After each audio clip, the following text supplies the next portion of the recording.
Thank you so much, sir. Dr. K.S. Sanadi is a retired person from Air Force Legal Department and as a law inspector. He has a wide experience in his life about legal things and life also. He guide us about what is our voting rights, what's the meaning of vote, why should we have to vote. Basically हमें इन सब चीज़ों के बारे में हमने बताया है experience से नॉलेज से प्लस लीगली भी और ऐसे हमारे कॉन्स्टिट्यूशन में हमारे पास क्या फंडामेंटल राइट्स हैं क्या ड्यूटीज हैं उसके अकॉर्डिंग ही बताया है। तो हम बहुत बहुत धन्यवाद देना चाहेंगे राणा सर को। Please one more clap for Rana sir.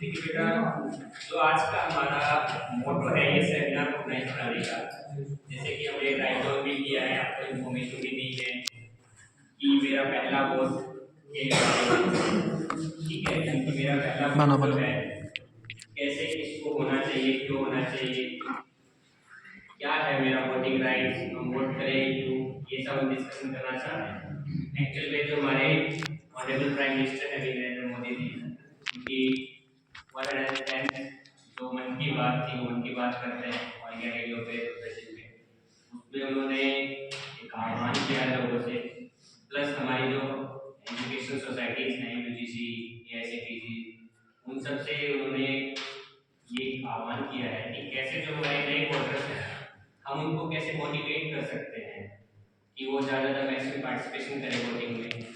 क्यों? क्योंकि इंडिया जो है यूथ कंट्री है, आप सुनते भी होंगे कि मैक्सिमम यूथ पॉपुलेशन है, यूथ पॉपुलेशन ज़्यादा हो रही है, तो एक स्टिल यूथ कंट्री है और जो यूथ है उसको भी वोटिंग के बारे में या जो हमारी कॉन्स्टिट्यूशनल असेंबलीज हैं, हमारी लेजिस्लेटिव असेंबली है या हमारी पार्लियामेंट है, उनके बारे में इतना पता नहीं है। इवन हम भी यहाँ काफ़ी सारे टीचर ही बैठे हैं, हमें भी इतना ज़्यादा नहीं पता क्योंकि हमने ना तो कभी इसके बारे में पढ़ा, ना कभी जानने की कोशिश की, हमने बस सुना और उसको मान लिया। आप लकी हैं कि आपके करिकुलम में कॉन्स्टिट्यूशन ऑफ इंडिया करके एक सब्जेक्ट ऐड हुआ है। इससे पहले ये नहीं था बीटेक में, खासकर टेक्निकल एजुकेशन में, ठीक है। और सिर्फ जो बेसिक की थोड़ी बहुत इसकी नॉलेज होती थी स्टडीज, वो पॉलिटिकल साइंस वालों को होती थी, कुछ लर्निंग जो पढ़ते हैं उनको होती थी। जो साइंस है, आर्ट के अदर सब्जेक्ट के साथ है या कॉमर्स बैकग्राउंड से है या अदर एजुकेशन बैकग्राउंड से है, उनको स्टडी पॉइंट से ज़्यादा कोई ऐसा बताया जाता था कि हमारा कॉन्स्टिट्यूशन है क्या, ठीक है।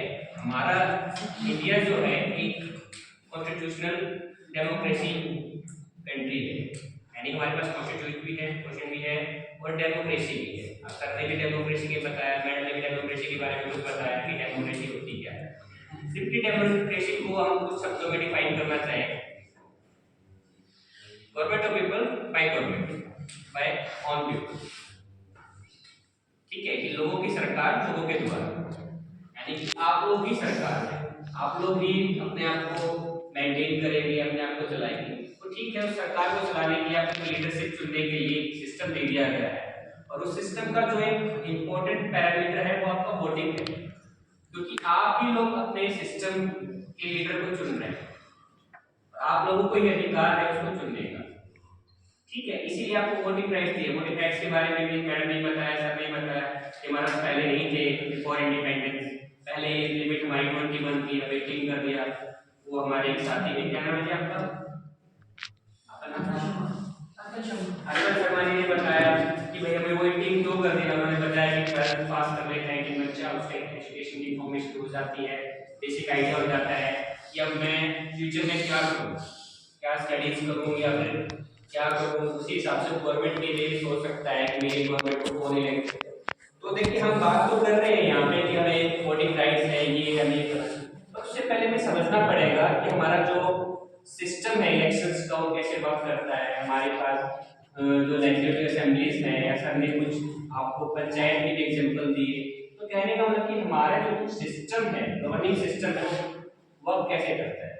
और जो काइंड इन्फॉर्मेशन जो भी कहीं सिस्टम में पावर में बैठा है, हम उसको भले कितना ही पावरफुल मानते हो, बट उसकी कोई पावर नहीं है, उसकी सारी पावर जो है उसके इलेक्टेड लोगों की वजह से। यदि उसके इलेक्टेड लोग चाहें तो उसकी पावर कभी भी खत्म कर सकते हैं, उसके खिलाफ जो है विरोध कर सकते हैं, प्रदर्शन कर सकते हैं, बट उसके कुछ नियम कायदे हैं, रूल रेगुलेशन उसके थ्रू। और मान लो एक बार हमने किसी गलत पर्सन को इलेक्ट कर भी लिया है, तो हमारे पास फिर से फर्दर राइट्स है कि हम उसको पावर खत्म कर दें, उसको दोबारा इलेक्ट ना करें। हमारे पास ये वोटिंग राइट है, वोटिंग पावर है। इसमें हम भले ही हम अभी जो हमारा इलेक्शन आने वाले हैं 10 तारीख और लोकसभा के आने वाले हैं या और कोई है उसकी बात कर रहे हैं, पर पूरे सिस्टम में वोटिंग का मतलब ये है कि आप नीचे से ऊपर तक पूरी चीजों को कंट्रोल कर सकते हैं। और उससे पहले आपको ये समझना पड़ेगा सिस्टम क्या है, आपके वोट की पावर क्या है। जैसे कि मैडम ने भी कहा या सर ने भी कहा कि जब आप वोट ही नहीं कर रहे हैं, आपने वोट ही नहीं दिया है, तो आप फिर कंप्लेंट क्यों कर रहे हैं? आप सिस्टम से कंप्लेंट कर ही क्यों रहे हैं? जब आपने सिस्टम में टेक पार्ट ही नहीं किया है, आप उस सिस्टम में कोई हेल्प ही नहीं कर रहे हैं, आप वाई कंप्लेन करें? तो आपको पहले सिस्टम समझना होगा, चीजें समझनी होगी, और उसके हिसाब से फिर सिस्टम खुद ही जनरेट करना पड़ेगा। तो डेमोक्रेसी में यही होता है कि हम खुद जो है सरकार, हम ही खुद ही सरकार को चुनते हैं, हमारे सिस्टम को चुनते हैं, सिस्टम बना रहे हैं। हाँ, सिस्टम कोई बन गया है, उसको बदलने में टाइम लगता है। तो कोई चीज बनने में भी टाइम लगता है, बदलने में भी टाइम लगता है। उसके कुछ प्रोसीजर्स हैं, कैसे वो सिस्टम बनेगा, कैसे वो सिस्टम चेंज होगा।